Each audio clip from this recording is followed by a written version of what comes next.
হে everyone, শুভ নববর্ষ সবাইকে।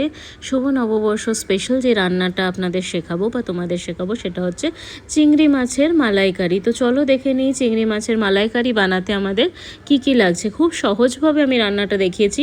আমি জানি তোমরা এর মধ্যে অনেকেই এই রান্নাটা খুব ফ্যামিলিয়ার একটা রান্না, ট্রাই করেছো, খেয়েছো।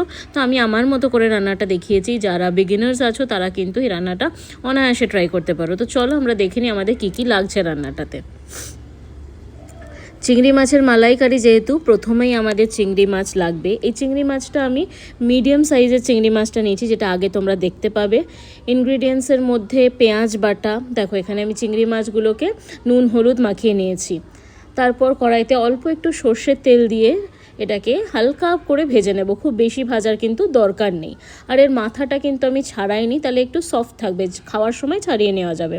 তারপর ওই একই তেলে আমি আরেকটু সর্ষের তেল আর 1 চামচ ঘি ব্যবহার করেছি। ঘিটা তোমরা তোমাদের ইচ্ছে মতো ব্র্যান্ড চুজ করে ব্যবহার করো। তার মধ্যে দিয়েছি তেজপাতা আর গোটা গরম মশলা, দারচিনি, লবঙ্গ, এলাচ। এই বাটাটা যেটা দিয়েছি সেটা হচ্ছে আদা, রসুন, পেঁয়াজ, টমেটো বাটা। তারপর আবার একটু নুন দিয়ে দিয়েছি, আর আমি চিনির জায়গায় এখানে যেহেতু গুড় ইউজ করেছি তাই গুড়টা দিয়েছি।